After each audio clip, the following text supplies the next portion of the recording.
Frana la collina di Capo Rossello a Realmonte, distrugge le barche. Se fosse successo in estate piangeremmo i morti. Mare Amico lo aveva preannunciato 8 mesi fa. Concorsi truccati e corruzione, indagato vigile del fuoco Agrigentino. Report di CGIL e Federconsumatori: ad Agrigento si paga la tassa dei rifiuti più cara in Sicilia dopo Catania. Ad Agrigento premiazione del concorso Fotografa la Sagra, l'Associazione Nazionale Dirigenti Scolastici in seminario nella Città dei Templi. Domani si presenta il libro di Andrea Cirino, Quasi Papa, al Polo Universitario.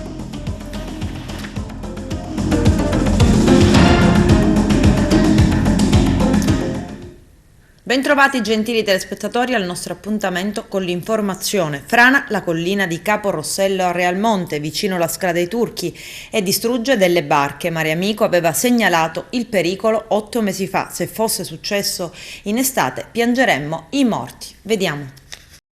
La cronaca di oggi, anzi di ieri pomeriggio, registra un nuovo crollo in provincia di Agrigento. Dopo quelli della famosa Scala dei Turchi, adesso è toccato al tratto di litorale poco più a est. Restiamo a Realmonte per parlare della spiaggia di Capo Rossello. La notizia di oggi è che diversi massi sono crollati sulla spiaggia. La collina protagonista del cedimento è quella del faro ed è collassata schiacciando diverse barche. Oggi Mare Amico Agrigento documenta quanto aveva preannunciato appena 8 mesi fa. 8 mesi fa avevamo lanciato l'allarme. Purtroppo la scorsa notte è venuto giù un pezzo della collina del faro di Capo Rossello a Realmonte ed è venuto giù sulle barche del porticciolo turistico. L'unica nota positiva di questo fatto gravissimo è che è avvenuto d'inverno e durante la notte, altrimenti avremmo pianto sicuramente dei morti. L'associazione ambientalista era stata additata di catastrofismo. L'area 8 mesi fa era stata transennata e nulla più. Invece di ringraziarci per la segnalazione siamo stati accusati, commenta Mare Amico. Ed oggi sarebbe il caso di ricordarsi anche della strada statale 640. Non serve tapparsi le orecchie per non ascoltare le profezie di Cassandra. Anche lì, a pochi metri dalla casa natale di Luigi Pirandello, complici l'erosione marina e il dissesto idrogeologico, la distanza che separa la trafficata arteria stradale e il vuoto scavato dalla frana lentamente si riduce sempre di più. Frequenti sono i crolli visibili dalla spiaggia sottostante e documentati da Mare Amico. La regione siciliana aveva stanziato 6 milioni di euro per monitorare la collina, ma ad oggi nulla di concreto è stato realizzato per cercare di frenare questo lento ma costante arretramento della costa. Il tempo scorre e la natura non aspetta. La collina arretra di 2 metri l'anno, ne restano 8 metri. Significa che mancano, nella migliore delle ipotesi, solo 4 anni. Una tragedia si è verificata ieri a Santa Maria la Scala nel Catanese. Un uomo tunisino proveniente da una comunità alloggio calabrese aveva raggiunto il fratello in visita, anch'egli ospite di un centro di accoglienza acese. Assieme a lui aveva deciso intorno alle 15:30 di fare un tuffo, non curanti delle acque in tempesta. Nulla da fare per uno dei due. Il 27enne è morto annegato, il suo corpo è stato ritrovato in serata. Il fratello è stato salvato da un passante. Vediamo.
Sebastiano Greco, lei si è tuffato, ha estratto dalle onde, da mare agitato uno dei due ragazzi che... Visto che era in difficoltà mi sono buttato per prenderlo.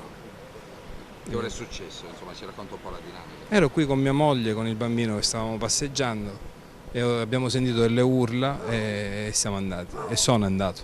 Uno è stato recuperato? Uno l'ho recuperato, l'altro purtroppo quando sono andato io non riuscivo neanche a vederlo più.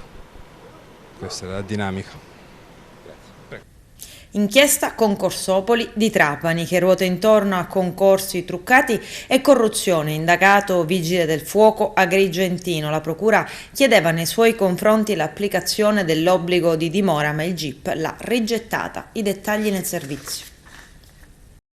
C'è anche un vigile del fuoco di Agrigento tra i 17 indagati nell'inchiesta ribattezzata Concorsopoli, eseguita all'alba di ieri dai carabinieri della compagnia di Alcamo, culminata con l'arresto di 4 persone e l'applicazione di misure cautelari nei confronti di altre 10. Per il 31enne pompiere agrigentino la procura di Trapani chiedeva l'obbligo di dimora nel comune di residenza, ma la misura cautelare è stata rigettata dal GIP Massimo Corleo, in quanto il compendio indiziario fornito non ha raggiunto la soglia di gravità indiziaria necessaria per l'applicazione del provvedimento cautelare richiesto. L'intera inchiesta ruota attorno alla figura del pompiere Giuseppe Pipitone, direttore ginnico sportivo dei Vigili del Fuoco, attualmente in servizio al comando del Corpo di Catania. Secondo gli inquirenti sarebbe stato lui a creare un vero e proprio sistema in grado di alterare dietro la corresponsione di denaro e con la complicità di ulteriori soggetti per lo più sindacalisti la regolarità di alcuni concorsi pubblici. Tra i nominativi che compaiono nel foglio, risultati poi tutti idonei all'ingresso nelle fila del Corpo Nazionale dei Vigili del Fuoco, anche quello del vigile agrigentino, ma a differenza degli altri senza alcuna cifra di riferimento. Ed è proprio questo uno degli elementi alla base della decisione del giudice di rigettare l'applicazione della richiesta di misura cautelare nei confronti del pompiere. Per la procura di Trapani, tra il Pipitone e il vigile del fuoco agrigentino, ci sarebbe stato un accordo o una promessa di interessamento alla luce anche di alcune attività di intercettazione. Per il giudice, che non ha accolto la richiesta degli inquirenti, non risulta essere stata pagata alcuna somma dal candidato né è stata effettuata alcuna promessa di pagamento. Vero è che risulta agli atti una sollecitazione tramite messaggio. Tuttavia non pare possibile ritenere la sussistenza, anche nei dovuti termini di probabilità, di un rapporto illecito, non potendosi ciò neanche ricavare allo stato degli atti dalle successive comunicazioni.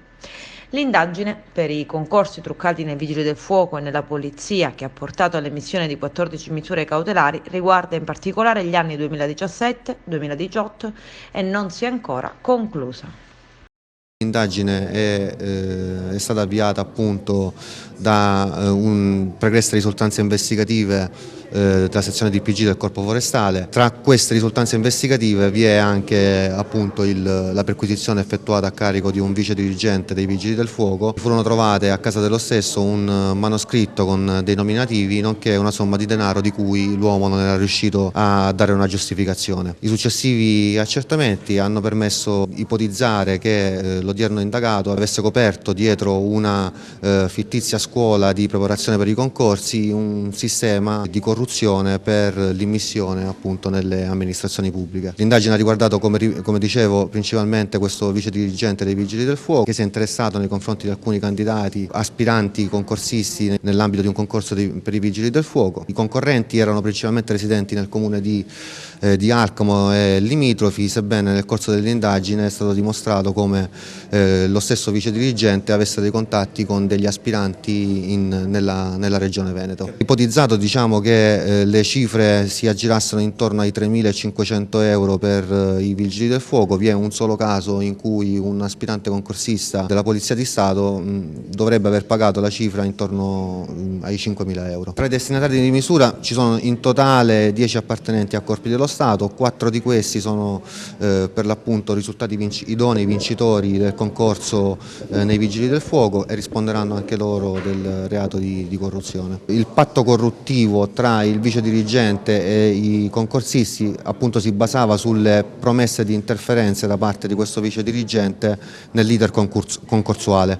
Nel corso dell'indagine sono stati dimostrati alcuni contatti tra lo stesso e degli appartenenti alle commissioni d'esame. Avete trovato quasi una sorta di libro mastro con dei nomi, addirittura uno depennato. Più che il libro mastro è materialmente un elenco con dei nominativi con a fianco indicato cifre e numeri di cellulare. L'ipotesi appunto è che quelle cifre corrispondessero ai soldi versati dai candidati nei confronti del vice dirigente. Il gamma di corruttela scoperto definitivamente oppure c'è ancora un filone di indagine che va oltre con altri nominativi che possono venire fuori? Naturalmente le indagini da parte nostra, coordinate naturalmente sempre dalla Procura della Repubblica di Trapani, andranno avanti anche per verificare ulteriori responsabilità che allo stato attuale non sono ancora emerse.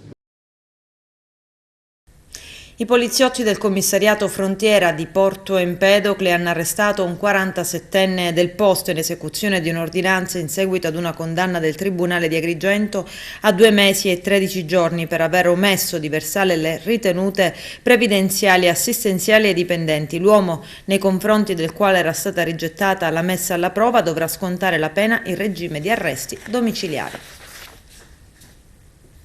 I carabinieri della compagnia di Licata hanno arrestato Calogero Occhipinti, 46enne del posto, per il reato di evasione. L'uomo, che si trovava in regime domiciliare, è stato trasferito in carcere su disposizione del GIP Francesco Provenzano. Occhipinti, che dopo 8 mesi di carcere era stato posto ai domiciliari, sta scontando una condanna per un giro di estorsioni, paventando una parentela con la famiglia mafiosa delicata, messe a segno nei confronti di imprenditori titolari di rivendite di autoveicoli. L'uomo avrebbe disattivato il braccialetto elettronico per presentarsi in ospedale in seguito, a suo dire, di un malore. I medici dell'ospedale, dopo averlo visitato, lo hanno però rispedito a casa, non trovando nulla di preoccupante. Ad attenderlo i carabinieri che lo hanno arrestato.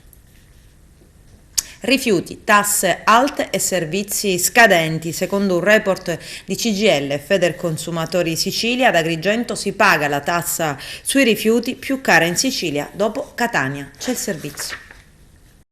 Una famiglia siciliana paga 74 euro l'anno in più di tassa sui rifiuti rispetto alla media italiana, ma in città come Catania la Tari sfiora un divario con il resto del paese di quasi 200 euro e non va molto meglio ad Agrigento e Messina, dove il gap è di 100 euro.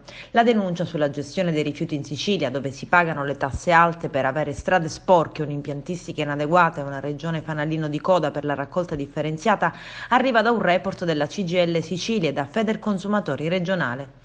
Dai dati raccolti emerge che in Sicilia una famiglia di 3 persone con un'abitazione di 100 metri quadrati paga in media 386 euro e in Italia invece 312. Ma ci sono capoluoghi dove le bollette sono salatissime: a Catania 504 euro, ad Agrigento 428, a Messina 422, mentre Palermo con 309 euro è quasi identica alla media nazionale, ed Enna, dove le tariffe sono calate del 9%, è la più economica con 254 euro. Dei numeri inaccettabili per la CGIL e Federconsumatori, data la qualità dei servizi e gli scarsi risultati nella raccolta differenziata, dove la Sicilia con il 42,3% è sotto di più di 20 punti rispetto alla media nazionale, continua a mandare in discarica il 59% dei rifiuti urbani contro una media nazionale del 20%. CGIL e Federconsumatori puntano anche il dito contro un sistema di gestione del ciclo dei rifiuti che continua a reggersi ancora oggi sulle discariche, mentre abbiamo bisogno di impianti a servizio della raccolta differenziata per recuperare materia e avviarla al riciclo, come ci chiede l'Europa e il nuovo modello di economia circolare. Prosegue nella provincia di Agrigento la catena di solidarietà per il popolo ucraino. È partito da Naro il secondo tir diretto al confine ucraino-polacco con beni di prima necessità. Vediamo. Sono arrivate a Palermo le 28 pedane di tutti i centri di raccolta dell'Associazione Nazionale Vigili del Fuoco in Congedo, coordinamento di Sicilia, ma anche quelle della Fondazione Immacolata Concezione Onlus di Naro, che dallo scorso 7 marzo ha lanciato questa raccolta di aiuti umanitari da destinare al paese del conflitto, all'Ucraina. Questa sera partiranno queste pedane dal porto di Palermo con un tir che è stato messo a disposizione dall'imprenditore narese Maurizio Aronica. Arriveranno a destinazione nei prossimi giorni e vi terremo naturalmente aggiornati. La raccolta proseguirà e anche su questi aggiornamenti riceverete notizie nei prossimi giorni. Grazie ai ragazzi e il coordinamento regionale dell'Associazione Nazionale Vigili del Fuoco in Congedo, a tutti i volontari e a tutti i volontari della Fondazione Immacolata. Ed il conflitto russo-ucraino mette in ginocchio aziende agrozootecniche siciliane. Il caro mangimi e la difficoltà a reperire i fertilizzanti rischiano di far chiudere molte aziende dell'area interna delle Madonie. I dettagli nel servizio. Il caro mangimi e la difficoltà a reperire fertilizzanti sta mettendo in ginocchio le aziende agrozootecniche siciliane. Molte aziende dell'area interna delle Madonie rischiano di dover dare forfait. A incidere nel tessuto produttivo si considera l'apporto del consorzio degli allevatori madoniti Fagral, dal quale Agricola Puccia acquista regolarmente capi di bestiame allevati secondo i protocolli aziendali interni. Oggi purtroppo ci troviamo di fronte a un'emergenza sconcertante che riguarda l'approvvigionamento delle materie prime, dice Santi Giaconi, amministratore delegato Agricola Puccia. Un'emergenza iniziata ancor prima del conflitto russo-ucraino. Oggi, con il conflitto in corso, la situazione è precipitata. Il 30% del grano mondiale arrivava dalla Russia e dall'Ucraina, ma anche i fertilizzanti necessari per avere un raccolto copioso e di qualità arrivano nella stragrande maggioranza dei casi da questi paesi in guerra. Fino a pochi anni fa, aggiunge, ci sono stati erogati dei sussidi pur di lasciare incolti o a riposo i nostri campi ed oggi ci troviamo a dipendere quasi totalmente da questi paesi, senza avere neppure il tempo di riorganizzarci. Infatti la preoccupazione più grande riguarda il futuro. Questi paesi che ci fornivano materie prime a causa della situazione attuale quasi sicuramente non potranno seminare i campi e anche volendo coltivare i terreni siciliani in passato a riposo non si potrà mietere prima dell'estate del 2023. Il che vuol dire che non ci sarà solo il problema del rincaro della materia prima, ma questa potrebbe non essere reperibile affatto. Come Agricola Puccia subiamo 3 volte questa crisi, da allevatori, agricoltori e membri del consorzio Fagral, che produce mangimi anche per tutti i capi presenti nei nostri allevamenti. Inutile dire che l'attuale situazione ha un notevole impatto sulla vendita della carne che produciamo. Auspico che si punti di più alla valorizzazione del nostro territorio e delle sue risorse. Una colata di asfalto fresco su una scala in diversi punti del manto stradale di un quartiere nel centro storico di Aragona è stata al centro di polemiche infuocate nelle ultime ore. L'immagine, subito immortalata e postata sui social, ha suscitato notevole clamore, costringendo l'amministrazione comunale a porre in giornata stesso rimedio all'errore. Così il sindaco di Aragona, Giuseppe Pendolino, ha dichiarato: a nome del sindaco e di tutta l'amministrazione ringraziamo il cittadino aragonese che ci ha segnalato e denunciato il brutto sversamento di asfalto fresco sugli scalini di un quartiere del centro storico. Il comune, prosegue Pendolino, ha prontamente rimediato all'errore e con l'ausilio dei dipendenti comunali si è provveduto immediatamente al recupero delle vie del quartiere interessato. È nostro impegno salvaguardare il decoro delle vie storiche. Il comune e il sindaco porgono per l'accaduto le più sincere scuse. L'Associazione Nazionale Dirigenti e Alte Professionalità della Scuola si riunisce ad Agrigento in occasione di un seminario formativo sul tema comunicazione e relazione nella dirigenza scolastica, leadership, governance, management, team working e community. All'evento erano presenti vertici nazionali, regionali e provinciali dell'associazione. Vediamo. Un incontro di formazione per quanto riguarda la dirigenza scolastica, come è cambiata la comunicazione e la relazione in questi ambiti appunto scolastici anche attraverso i social. Negli ultimi 2 anni noi abbiamo assistito a nuovi strumenti, a nuove modalità di comunicazione da parte delle famiglie, degli studenti con il mondo della scuola. Quindi ad Agrigento oggi iniziamo questo seminario di 2 giorni per dare un supporto a ai nostri dirigenti scolastici, ai nostri iscritti, per affrontare queste nuove dinamiche, per vedere come le scuole si devono attrezzare, come gli operatori scolastici devono avviare un percorso di condivisione su questi nuovi scenari che si stanno ormai stanno apparendo presenti in tutte le scuole d'Italia. La scuola gioca un ruolo fondamentale per far sì che gli studenti utilizzino con consapevolezza questi nuovi ambienti, che possono anche essere nuovi ambienti di apprendimento, appunto. Ma la scuola è presente in un sistema di comunicazione che oggi è variegatissimo, che non è più del rapporto 1-1 della cattedra, ma con tutti gli strumenti di cui si è dotata, grazie anche ai finanziamenti ministeriali, ha l'opportunità di essere presente su tutti i sistemi, anche social. È chiaro, la scuola ha un compito istituzionale, quindi la sua presenza e la gestione della comunicazione deve comunque tenere conto di paletti e di limiti che sono fondamentali. In questo senso anche l'attività che si sta svolgendo oggi di formazione aiuterà i dirigenti a poter operare valutazioni anche in merito alla gestione, all'uso della comunicazione funzionale agli alunni, ai docenti stessi, al personale ATA, quindi l'obiettivo è quello di far luce, chiarire e confrontarsi sulle problematiche esistenti. Un corso di formazione importante per i presidi quest'oggi per parlare di comunicazione e relazione, una comunicazione che è cambiata con i tempi. Qual è il ruolo adesso della scuola? Sì, abbiamo voluto ritrovarci in presenza dopo tanto tempo per riprendere una riflessione su un aspetto costitutivo della dimensione del dirigente scolastico e delle persone che lavorano all'interno della scuola, i suoi collaboratori, le famiglie, il personale. La comunicazione è un elemento che caratterizza ogni giornata, ogni momento di lavoro e consente di instaurare delle relazioni che possono essere più o meno efficaci in relazione alla tipologia di processi comunicativi che si avviano. La pandemia ci ha anche abituato a nuove forme di comunicazione che è stato necessario attivare, ad utilizzare al meglio la tecnologia in questa direzione e le riflessioni fatte dopo 2 anni di pandemia ci aiutano ulteriormente a centrare i temi della comunicazione e della relazione come elementi essenziali soprattutto dell'esperienza formativa, perché la relazione educativa è quella che caratterizza come primo elemento l'esperienza scolastica, così come le relazioni professionali, e il tipo di scelte che si fanno in termini comunicativi aiutano a capire come funziona una scuola, se è efficace anche nei termini di un confronto aperto e costruttivo con la comunità nella quale è inserita. Raffineria di Milazzo, fiamme da uno dei camini dell'impianto bloccato per calo della tensione della corrente elettrica.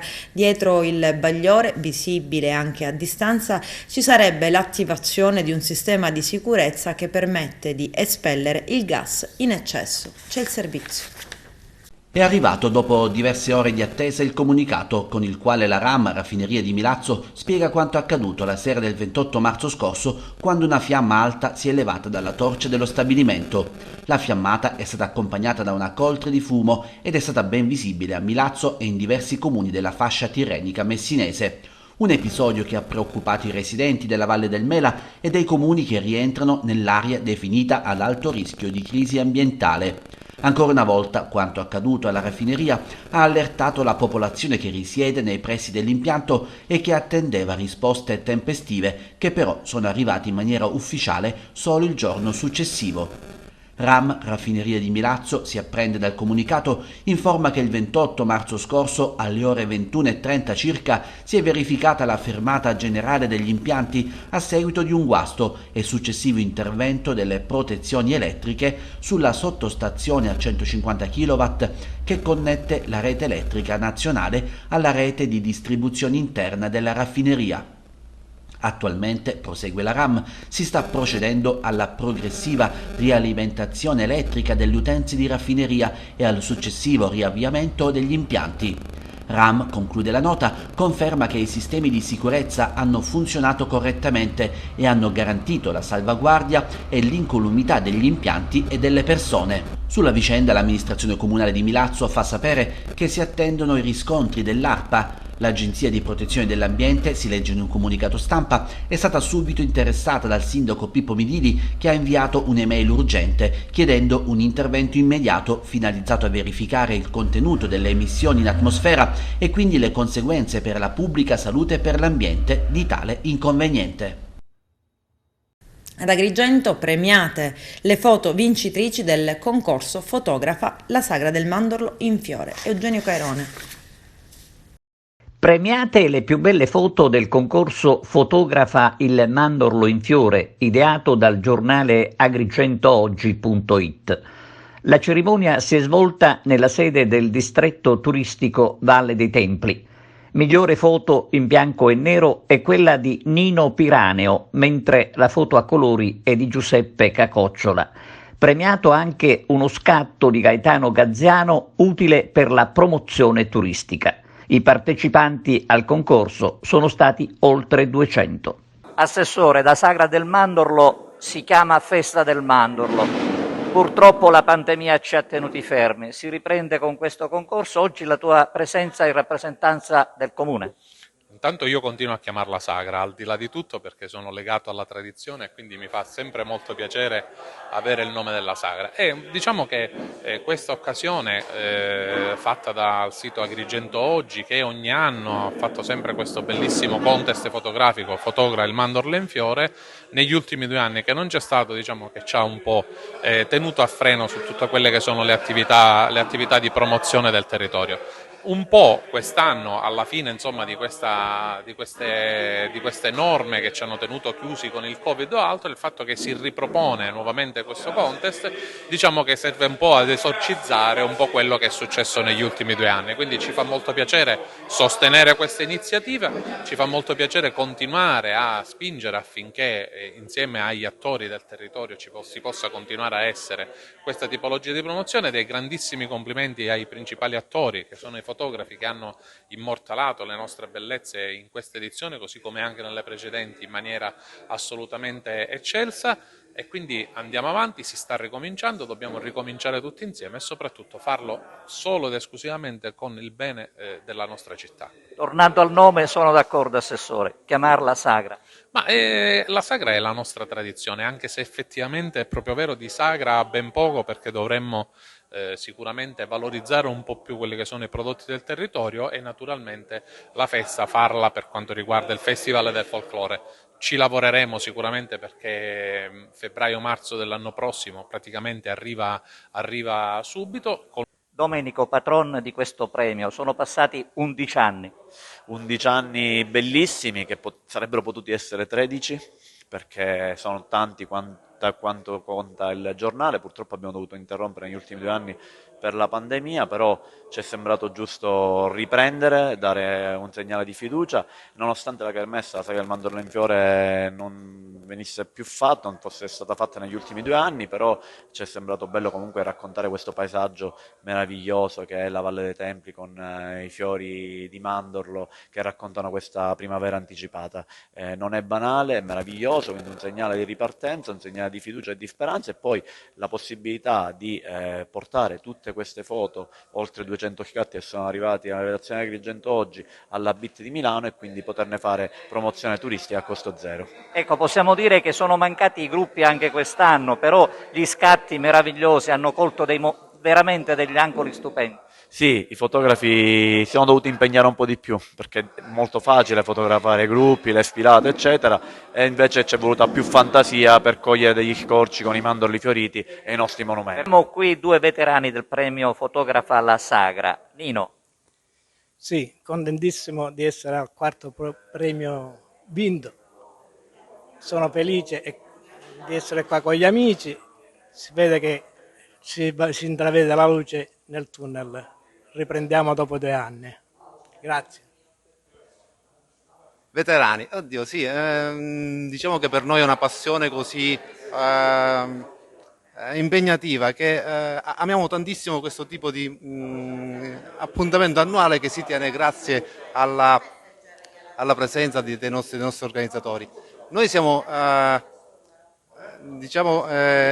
abbastanza contenti di dare un nostro contributo con la fotografia, cioè alla fine nessuna professione quella che ci etichetta, semplicemente amatori, quindi quello che riusciamo a dare è semplicemente un concentrato delle nostre sensazioni e delle nostre emozioni. Non è un fotografo professionista, eppure è stato premiato per un bello scatto. Infatti, il premio diciamo che mi gratifica, perché appunto, come dice lei, non sono un fotografo professionista, io amo la bellezza, la cultura in generale. Nietzsche amava dire che la vita senza la musica sarebbe un errore. Noi abbiamo accolto con straordinario entusiasmo la proposta di Domenico di fare assieme questa nuova edizione di Fotografa la Sagra, che diventa il primo tassello di un mosaico molto più ampio che vedrà coinvolto appunto l'organizzazione e la DMO, che fra le sue attribuzioni ha quello di mettere a sistema tutte le eccellenze del territorio. Sicuramente l'iniziativa di Domenico è fra le eccellenze che meritano di essere valorizzate, perché fa una promozione vera, qualitativamente alta del territorio. Noi oggi abbiamo visto alla proiezione di fotografie di straordinaria bellezza che ci hanno veramente emozionato, pur conoscendo perfettamente i paesaggi ritratti, sono riusciti a cogliere degli scorci e a dare delle suggestioni che sono emozionanti anche per noi, figurarsi per uno che le vede per la prima volta. Per cui l'immagine, noi siamo nell'era dell'immagine, e quindi quale migliore strumento di promozione se non le immagini fatte da appassionati che poi in verità sono professionisti, artisti che riescono a cogliere il bello con la loro sensibilità e la loro poesia. Adesso c'è la pubblicità, a tra poco, vi aspetto. Quasi Papa, il romanzo di Andrea Cirino, sarà presentato domani nell'aula Magna Luca Crescente del Polo Universitario di Agrigento. Vediamo. Andrea Cirino, autore del libro Quasi Papa, il 31 marzo si terrà un importante incontro presso il Consorzio Universitario di Agrigento su una tematica sicuramente interessante che vedrà come interlocutori diverse personalità, tra cui l'ex ministro Mannino. Ma diciamo che dal romanzo Quasi Papa, no, si discuterà degli ultimi 100 anni della storia d'Italia e della Chiesa, no? Appunto, che si intreccia con questo romanzo.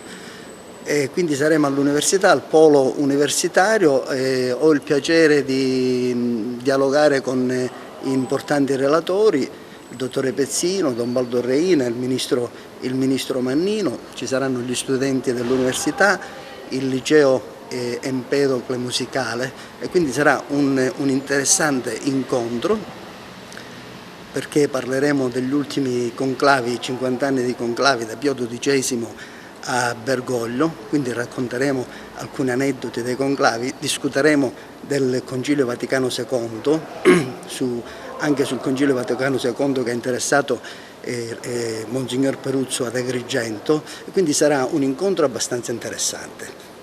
Al Castello Ursino di Catania, Francesco Contraffatto in mostra, un itinerario espositivo che attraversa 4 sezioni: pittura, scultura, scenografia, incisioni. La rassegna ripercorre per intero l'opera dell'artista scomparso nel 2015 dopo una lunga carriera. Vediamo.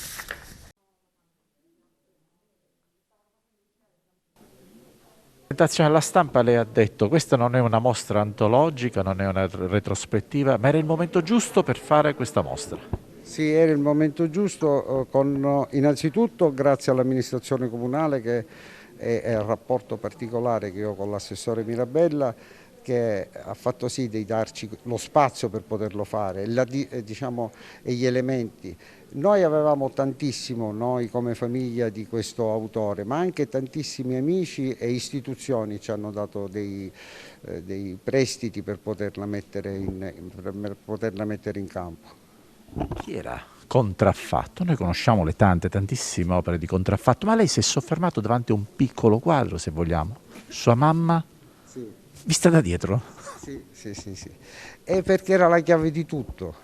Perché queste figure così forti, così poliedriche, se stanno al mondo, è vero, con questo dono di natura che hanno avuto il pittore, lo scultore, il musicista, ma quella donna accanto, forse ritratta da dietro in modo, psicologicamente potremmo scrivere dei tomi, era la chiave di tutto, era il pilastro vero. Catania di quegli anni, questa è la parte bella di Catania probabilmente.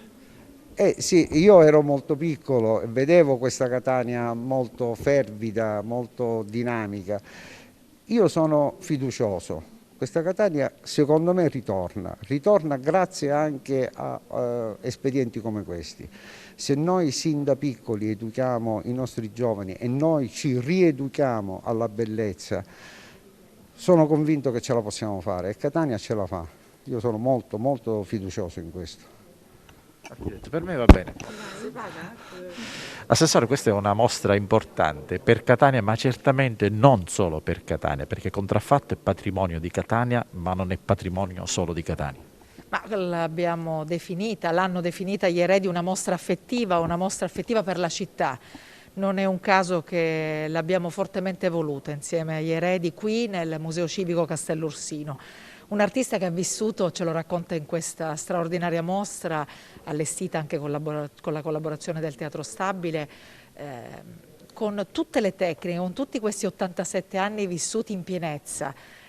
Francesco Contraffatto già parlava di bene comune, penso al primo giorno in cui mi sono seduta nella sala di Palazzo Elefanti e disse all'architetto Contraffatto: dobbiamo riportare tuo padre e condividerlo anche con le giovani generazioni che devono anche scoprire questa etniade, come il critico l'ha definita, questa mostra, questa catanesità raccontata da Contraffatto nei luoghi monumentali che gli hanno dato questa visione di grandezza. Penso a Palazzo degli Elefanti, Palazzo dei Minoriti, penso al TAR, Villa Scamacca e tanti altri luoghi magnifici, ben contrassegnati in un itinerario che può diventare anche una passeggiata turistica di conoscenza, ma anche ai luoghi più intimi, ai suoi colori, alla sua velocità che ci raccontano i curatori in questo dialogo con l'artista. Una mostra che condivideremo con la città fino a maggio qui al Museo Civico, una mostra che deve renderci orgogliosa. Avevamo iniziato col Maestro Tudisco un po' di tempo fa, continueremo a farlo perché questo gruppo di artisti che hanno raccontato anche un'epoca, il Maestro Contraffatto a Palazzo degli Elefanti parlava già di bene comune e quindi le mostre devono essere un segno tangibile di un indirizzo, di un periodo di una città molto vivace, alla quale tutti dobbiamo auspicare. Quindi grazie ai eredi e grazie a chi ha aiutato questo evento. Poi, Assessore, ricordiamo nei primi giorni dell'insediamento lei ebbe a dire tra le altre cose dobbiamo anche riempire il Castello Orsino, deve essere un percorso quinquennale che deve rivalutare il castello e questo è uno di quei momenti importanti. Sì, io in generale non amo riempire, in realtà il Castello Orsino aveva bisogno di essere svuotato da mostra copia e incolla e aveva bisogno di essere arricchito di storia, della sua storia, non solo delle straordinarie collezioni civiche che valorizziamo periodicamente con il lavoro davvero attivo della nostra PO Valentina Noto, il nostro direttore, della città tutta e che porteremo presso il Museo dei Padricociferi da qui a breve, ma soprattutto del racconto degli autori contemporanei, di chi deve raccontarsi dentro il Museo della città. Adesso parliamo dell'antica tradizione dell'intreccio delle palme a Pierniceto nel Messinese. Vediamo. Siamo in compagnia di Petronilla Insana, ci farà vedere come si intrecciano le palme. Intanto bisogna avere la materia prima, che appunto sono queste le palme, staccare 4-5 foglie, quindi io già ce l'ho pronta per essere insomma intrecciata. Quindi partendo da qua io seleziono 3 foglie doppie e una la lascio intera così perché deve sostenere poi l'intero lavoro.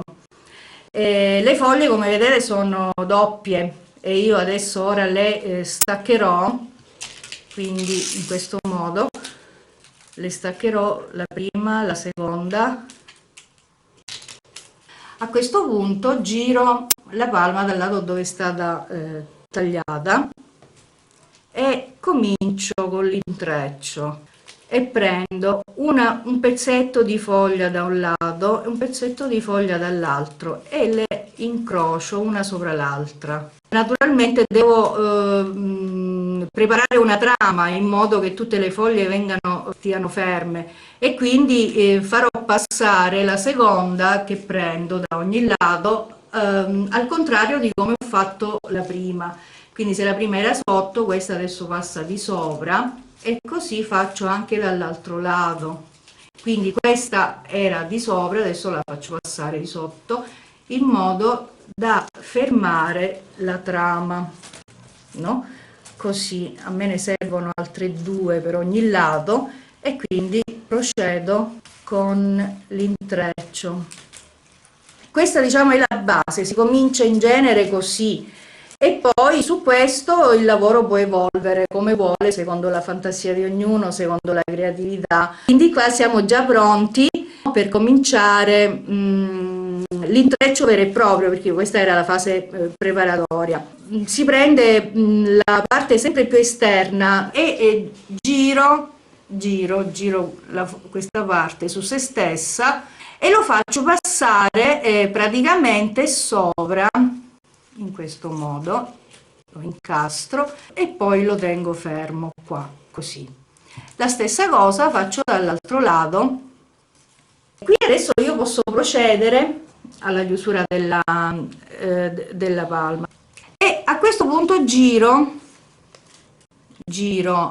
la foglia e continuo con l'intreccio iniziale al contrario e quindi qua lo stesso, quella sotto passa sopra, quella sopra passa sotto, fino a rifare di nuovo un altro inizio al contrario. Ed eccola qua la nostra bella palmetta terminata. Calcio, 29esima giornata Serie D, girone I, tris della Cavese ai danni del Licata. Vediamo.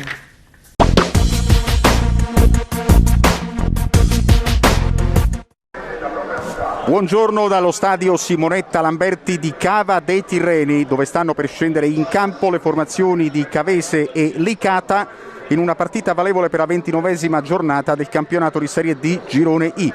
Siete su RTC Quarta Rete, chi vi parla è Orlando Savarese, accanto a me c'è Fabio Apicella. La classifica vede il Licata in 10ª posizione con i suoi 34 punti ed è ancora con una gara in meno la formazione siciliana. Il Gelbison capolista a 60 punti, la Cavese è la principale inseguitrice a quota 56. La Cavese giocherà con Anatrella, Potenza e Caserta, Romizzi, Lomasto e Viscomi, Baccio Terracino, Corigliano, Allegretti, Banegas e Palma. In panchina Paduano, Gabrieli, Maffei, De Caro, Altobello, Maiorano, Conè, Carbonaro e Foggia. Vediamo la risposta del Licata, che si schiera con Truppo, Giordano e Cappello, Caccetta, Brunetti e Orlando, Mazzamuto, Currò, Samachè, Candiano, Minacori. In panchina a disposizione di Giuseppe Romano, Moschella, che è il secondo portiere, Lanza, Aprile, Soare, Gay, Saito e Rubino. Nella Cavese c'è in panchina Enrico Altobello. Non ci sono ancora Aliperta, Fissore, D'Amore e D'Angelo, in particolare D'Angelo si sottoporrà a esami strumentali domani. Tutte e due le squadre cominciano ad affrontare un tour de force che non ha precedenti in questo campionato. Iniziato su Banegas, torna su di lui Cappello, parte il cross, colpo di testa! Fuori Bersaglio, la gran palla, ancora Banegas, torna Cappello su di lui, cross di Banegas, altro colpo di testa. Banegas su calcio di rigore, ecco Banegas al cross di sinistro, colpo di testa di Samachè, poi il nuovo colpo di testa e la palla finisce in rete, Allegretti, la Cavese è passata in vantaggio, ale, bum bum bum bum bum. Viva Diego Allegretti, 10 gol per lui in campionato, è arrivato in doppia cifra. Il gol di Currò sembrava incanalarsi sul successo, ma ora c'è Samachè, il tiro da posizione defilata sul lato corto dell'area di rigore, prova a penetrare, effettua il cambio di gioco per il colpo di testa di Palma, fuori. Abbastanza spropositata, speriamo che quest'oggi ovviamente Samachè controlla e tira, ma la palla arriva debolmente verso Anatrella, che parte. La finezza ancora di Samachè che cercava di proseguire Candiano, poi dopo il rilancio c'è Allegretti alle prese con Giordano, Allegretti, Baccio Terracino, ottima l'idea, il tiro, deviazione, palo di Baccio Terracino. Romizzi tenta il traversone, palla ancora viva per Romizzi, all'indietro per Allegretti, finta, Banegas tira, salva Brunetti. Ancora la Cavese con il tiro finale di Baccio Terracino dal limite dell'area sulla destra a favore di Giordano. Da questi verso Currò che è stato anticipato da Corigliano, poi Allegretti 1-2, ancora Corigliano, Banegas lascia a Palma che tira sopra la traversa, il vantaggio ma non sono riusciti a incrementarlo. Adesso però Viscomi perde il rimpallo, Minacori prova a entrare nella nostra area di rigore, Minacori, il tiro debole, c'è stata anche la deviazione, allontana poi Caserta, poi il tiro di Candiano, poi ancora Candiano, il Licata sta attaccando con Mazzamuto, il traversone dal settore di destra. Mercoledì Portici Cavese allo stadio di San Ciro, duplice fischio dell'arbitro Pacella di Roma 2, che manda le due squadre di Cavese e Licata negli spogliatoi per osservare un quarto d'ora di intervallo. La Cavese è in vantaggio sul Licata per 1-0 assegnato Allegretti. Ringraziamo gli sponsor che sostengono e supportano RTC Quarta Rete, sono Innotech da Marilla, da Antonio Ascensori, Nusco Nocera Store, McDonald's Nocera Superiore, Pitti Gomme, Bacco e Malto e il Salumaio. Di questo inizio ripresa, calcio di avvio battuto dal Licata, Caccetta per questa ripresa? Ma in panchina non ha tante scelte comunque mister Romano, quindi inevitabilmente continua con lo stesso 11 del primo tempo, vedremo ovviamente nell'arco del secondo tempo. Paregas, bella palla per Palma, prima frazione di gara. È una fase questa del calendario che non è facile dal punto di vista tecnico. Ora c'è l'ottimo anticipo da parte del giocatore del Licata che va alla conclusione. Si trattava di Orlando, che anche il Licata ha 6 partite in 18 giorni. Palla recuperata da Brunetti, che va ad affidare il pallone a Candiano, l'arbitro fischia e c'è l'ammonizione, e il cartellino rosso addirittura per il numero 5 Brunetti, da parte di mister Romano per il Licata. Intanto contrattacco della Cavese con Romizzi verso Allegretti, va a mettere in calcio d'angolo rischiando un po' Orlando, bello disturbato dall'attacco di Palma, grande attacco di Palma. Banegas, area di rigore, Banegas giù, l'arbitro dice che c'è calcio d'angolo. Vedo che si sta scaldando a bordo campo per i siciliani. Gay, calcio d'angolo battuto dalla Cavese, palla prolungata per il tiro, miracolo di Truppo sulla battuta da parte di Lomasto, partito in sovrapposizione Potenza, Banegas, il tiro fiondato verso il secondo palo ma fuori. Piona il pallone Baccio Terracino, ottimo Baccio Terracino, quindi si proietta Corigliano, limite dell'area, tira Corigliano, palo di Corigliano, Foggia scaraventa fuori con il destro. Tutto questo quando siamo al 65esimo, Baccio Terracino solo, se la deve mettere sul sinistro, tira ed è gol! Rete! Cavese 2, Licata 0, Antonio Baccio Terracino, 4 gol, ale, bum bum bum bum bum bum. Servizio preciso da parte proprio di Palma, crediamo, e Baccio Terracino ha approfittato di qualche spazio di troppo concesso dalla difesa giallo-blu. Dalla sinistra, ecco il cross di Banegas, il colpo di testa a metter fuori di Currò, poi arriva Romizzi che calcia sul fondo di sinistro verso la nostra area, ecco il cross, colpo di testa di Samachi, fuori. La speranza di pescare Gay, anticipato sul pallone da parte di Potenza che poi si riporta in avanti. Foggia, lo spazio per la ripartenza della Cavese, area di rigore, Foggia, tira Foggia e segna. Bravo. Cavese 3, Licata 0. 2 gol per Ciro Foggia con la maglia della Cavese da quando ha cambiato maglia. Ale. Foggia sul tocco di Potenza. Bravo Potenza nel credere su questo pallone, bravo Foggia nel primo controllo a seguire e nel portare palla fino all'area avversaria e nel battere il portiere. Bravo. Ha bisogno di partite per poter essere nuovamente al 100%, ma ora avanza il giocatore Rubino per il Licata e mi pare che la partita stia scadendo adesso perché siamo al 50esimo del secondo tempo ed è finita. Cavese batte Licata 3-0, va a 59 punti, si prepara così alla partita esterna di mercoledì a Portici. E quindi con i gol di Allegretti al 4° minuto, Baccio Terracino al 66esimo, Foggia al 77esimo, la Cavese batte con un tris 3-0 la formazione del Licata. Con questo è tutto, termina qui l'edizione del telegiornale, grazie per la gentile attenzione e per essere stati con noi. A presto.